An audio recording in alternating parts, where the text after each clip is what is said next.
Back again with another reaction to The Critical Drinker. If you haven't heard of The Critical Drinker, I believe he is a Scottish content creator that I've stumbled upon over the last 6 months or so. I believe I got recommended to check some of his stuff out, and he's really freaking hilarious. So firstly, he is really funny, but he's also very poignant and very thorough in his thoughts and his critiques of certain things. Actually, a lot of different things. I mean, they're not limited to movies and stuff like that. He kind of talks about society as a reflection of the media that we're putting out, and a lot of the stuff that he really talks about and eloquently puts, I do tend to agree with a good bit. I've reacted to a couple of his videos, and they've been about like Star Wars and I think maybe the new Snow White. So I mean, it's like been a lot of Disney stuff, because Disney was one that for a while they were just basically untouchable because they were putting out really, really good stuff. I mean, you had the original MCU when it came out, you had nothing but good quality movies coming out with good acting, good stories, CGI, like all that stuff was awesome. Then you had like just even classic Disney stories that they've been telling forever. And then things started to shift, much as our society kind of has, and it just started really putting out crap content. A lot of it. They put out a lot of content, but it just started to get worse and worse, and the quality wasn't there. And I know there's a lot of people that, including myself, that held out hope, like after Endgame for Marvel specifically. You're like, oh, this is going to be good. And then it's like, I think I like that, but if it wasn't Marvel, would I have liked it? And then it slowly but surely it took a dive right off the cliff. And it's just been, I don't even think I've seen most of the Marvel movies or shows recently. I did watch Guardians 3 because I love the Guardians series, and I do really think that was still really, really good, because you had all the same people, you had the same director. I mean, you had the same core components there, but a lot of the other stuff that's come out recently, not even interested in, honestly. And I did just see an article pop up, which I didn't actually read the article, but it said that Marvel is considering bringing back the original Avengers as a way to revitalize the, Marvel brand in general, but the cinematic universe, everything. And that's an interesting thing. And before I read more into it, I was like, you know what? I did see that I believe The Critical Drinker just put up a video about this. So we're going to go ahead and check that out now and see what he has to say. I have a feeling he's probably delved into this a lot more in depth than I have, and is going to tell us about it. All right, let's see what he has to say. Well, it finally happened, dear viewer. The shill media finally grew a spine and turned against their corporate overlords yesterday with an explosive new article from Variety titled simply, "Crisis at Marvel." And really, I think crisis is probably the best word to describe their current situation. After a string of box office flops and underperformers, coupled with an endless sludge pipe of forgettable Disney Plus shows that fewer and fewer people watch or care about, it really feels like all of their past mistakes, problems and flaws have reached critical mass in the past few months, and now there's just no hiding from it anymore. The article covers a lot of ground at great length, so I'm not going to read the whole thing here, but it does touch on all of the major issues facing the MCU right now, with a shocking amount of honesty. There's no real attempt to sugarcoat it or sweep the problems under the rug anymore. This is a straight up laundry list of all of Kevin Feige's biggest headaches. And damn man, judging by the size of that head, he must have quite a few going on.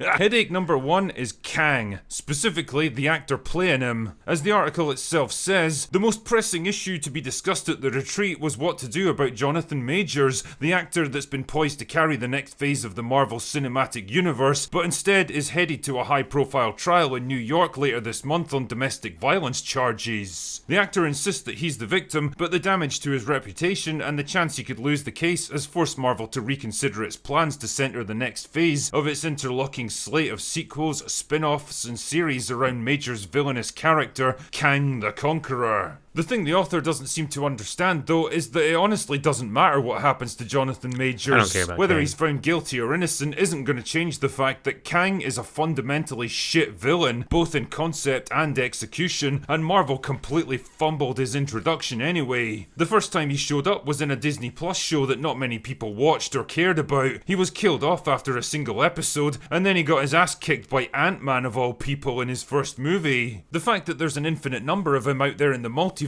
removes any sense of stakes or investment in the guy, because ultimately every variant of him is just another disposable stooge that can be replaced at a moment's notice. The human mind isn't really designed to think of characters and conflicts in infinite multiversal terms, and because there's no centralized definitive version to focus on, he's not even a character so much as a force of nature. It's like a hero trying to fight a tidal wave. It doesn't have any emotional resonance because there's no personal connection between them. Like, remember when Cap and Iron Man Man fought each other in Civil War, and even though it was basically just two guys going at it and the fate of the entire universe wasn't at stake, it still meant a lot because we as an audience knew and understood where both men were coming from. That was nice, I liked that. And I think even Marvel have begun to realise the problem they've created for themselves. Marvel is truly fucked with the whole Kang angle, and they haven't had an opportunity to rewrite it until very recently, but I don't see a path to how they can move forward with him. Neither do I, top dealmaker guy, and I don't think Marvel do either. It's a perfect example of raising the stakes until they've become so ludicrously, unfathomably high that they basically leave their own audience behind. Then there's the Marvels.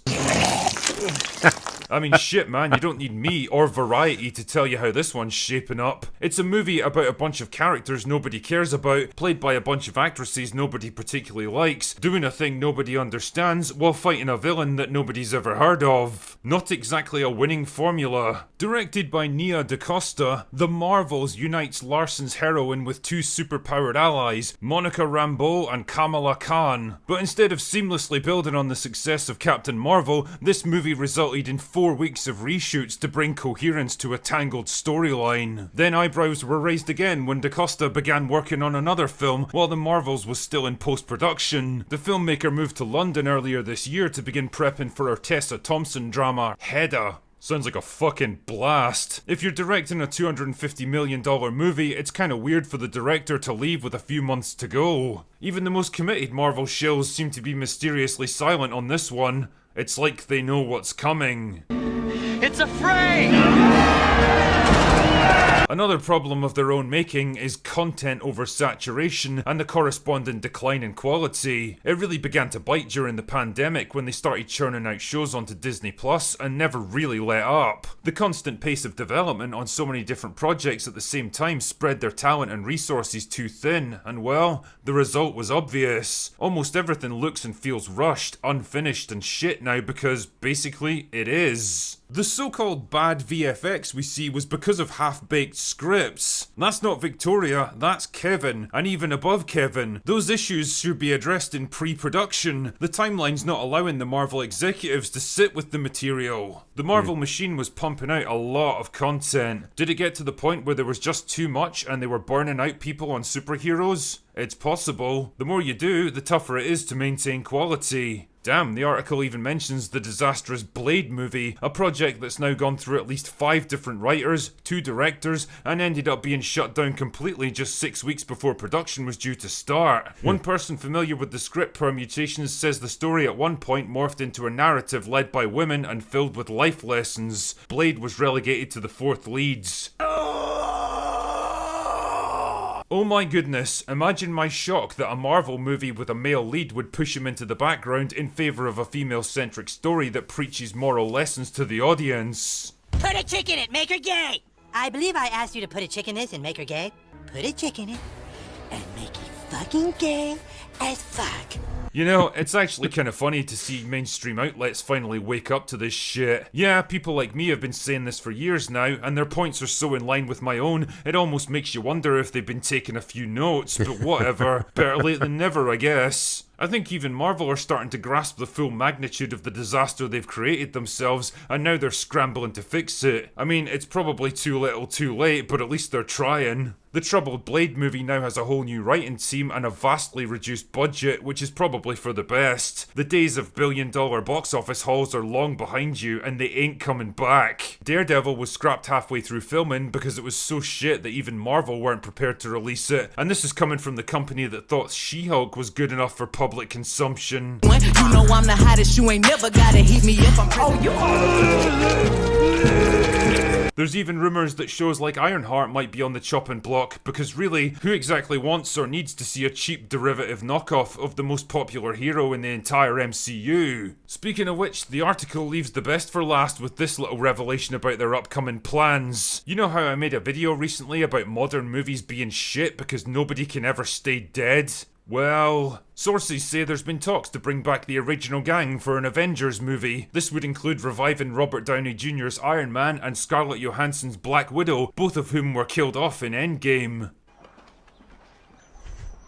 Fuck. You know, Mahler and I have actually joked about this exact thing on Open Bar multiple times, and both of us agreed that the moment they decided to bring back the original Avengers, that was the sign that the MCU was officially fucked. It's the final desperate move of a studio that's completely out of creative ideas and can't think of any other way to generate even a shred of interest. And the thing is, I suspect it wouldn't even be worth it even if they tried it. Not only would it cost an absolute fortune to bring back actors like Robert Downey Jr. and Scarlett Johansson, both of whom are getting older and don't seem all that excited to step in front of the volume screen again, but it also wouldn't generate the kind of excitement they're hoping for. Yeah, there's still a few Marvel stans out there that would whoop and clap like mindless seals at the return of a few legacy characters, probably the same people who shit their pants over a few seconds of a plastic-looking Hayden Christensen in Ahsoka, but most normal people would see it for exactly what it is, a desperate gimmick, a final Hail Mary to try to shake people out of their apathy towards this franchise. And apathy is the key word here. Apathy is the final stage of franchise death. There was a time when even I was invested enough in the MCU that I actually cared about how it was being mismanaged. I got pissed off at seeing my favourite characters get slowly tarnished or replaced by inferior copies. But now I can't even summon up any kind of emotion about it, and I suspect a lot of other people feel the same. Times have changed and they've moved on to other things now. What used to be a cultural event that had everyone talking and speculating and debating about what might come next and eagerly awaiting the next installment has slowly become a faintly embarrassing relic of a different time, like watching your drunken dad trying to dance to Beyonce at a wedding. Dated and unfashionable and out of touch with its own audience. Unable or unwilling to adapt to a changing market. And you know what? I've got no sympathy for them because they pretty much brought this on themselves. They had the world at their feet back in 2019, and if they'd just taken a moment to catch their breath and plan their next move properly, they probably could have had another 10 years of successful movies. But their greed, hubris, and growing obsession with the message, instead of good storytelling, undid it in just a few short years. They were the architects of their own downfall, and now there's no hiding from it any longer. The MCU is dead, and Marvel killed it. And yet, the one thing I keep asking myself about this article is, why now? Why release such a devastating expose on Marvel right after that infamous South Park episode poking fun at Kathleen Kennedy? Could there possibly be a connection between the two? It almost feels like a little bit of intentional misdirection, shifting the focus from one failing Disney studio head to another. Almost as if someone in a position of power and influence doesn't want us talking about Kennedy, her numerous failures at Lucasfilm, and her public humiliation at the hands of Parker and Stone. But hey, I'm sure this is all just a total coincidence. Right? Anyway, that's all I've got for today. Go away now. Alright, so that was the Critical Drinker talking about what's going on with Marvel, and that was actually pretty freaking awesome. I had heard that there was an article that had been released by Variety, a rather lengthy one. I didn't know it went into like that much depth about everything, because literally there's just so many things that he's talking about there that people have been saying, much like, I mean, again, I found him because of him talking about things like this, because again, for the longest time, you had so many critics out there that, you know, say what you will, as if they're part of that machine out there that's really putting out the message, that were just diehard, you know, to the gripping onto the end of, no, this is actually a good movie. The people that were unhappy with it, they're just stupid, and they're this and that, and they don't like these type of people. It's just like, you can go down a rabbit hole with all this stuff, but it's really good to actually see that there is some change happening, or at least the realization that things are not as good as they claim to be or they want them to be. Because genuinely, for like the longest time, at least the last 2-3 years at least, it's like you see something and you hear about people like, oh, you know, it was okay, and you see the critic scores and it's like 90%, and you get the viewer scores and it's like 30, and you're like, what's the big disconnect here? Like, again, I get that in some more kind of like artsy movies or like Oscar baity kind of movies where they're not for everybody. You know, they can be a very well told story, very well acted, script is really good, but it's just not a pleasant movie, or a movie that people, you know, might get or might go over their head, or it's, again, just not something they're interested in. And I could see there being a discrepancy in that, because again, you're putting the quality of how this was made over exactly maybe the content or the enjoyability of the movie, where most audience members would probably rank that a bit higher. But this was not that case. This was seemingly kind of just clearly and blatant pandering. And I also did hear about the South Park movie or show. I'm not sure if this was like just an extended episode or an actual movie, but I heard they went in on Kathleen Kennedy about Star Wars specifically, I think, but I don't know if it was just Disney or that. I need to watch it, is what happens. But very interesting that he did bring up that this article did come out right after that. So that's it's very curious, because honestly, Star Wars has, I mean, it's all part of Disney, but Star Wars may have been worse at doing all of this crap than even Marvel. I mean, they're pretty close, but Star Wars, that has been literal garbage. I think for me, that was when I really realized. I think some of the first reviews that I did on this channel were for the Obi-Wan Kenobi show, because I was so excited about that one coming out, because I'm a big Star Wars fan, or was. And when that came out, I was like, oh man, we're going to have this, we're going to have some Darth Vader, we're going to have all this. And that was just complete garbage, to the point of where the first episode, I was like, I should like this. This is good, right? And I'm looking around, and it's like, but there's so many bad things happening. Maybe it's going to get explained. No, it was just bad. It was so bad. So, I mean, I understand probably why they're trying to divert the attention, but very interesting. And again, he's just such a funny dude, and he puts things very blatantly and bluntly sometimes, but sometimes that's what we need. I don't know. Let me know what you guys think, and let me know if you think anything will actually change moving forward. I think what's ultimately happening is the criticism is hitting their pocketbooks. You know, people aren't going to see these. They're not being billion-dollar movie after billion-dollar movie. There are some that are still doing good, and then everybody gets on there, well, everybody else is stupid for not going to see this because they don't like blah, blah, blah. It's like, no, we just don't like crap movies. How about that? So I'm pretty curious to see how much it actually does change and how quickly it changes, because if one thing I do know that Disney, like all corporations, really enjoy, that's money. I knew this was coming at some point.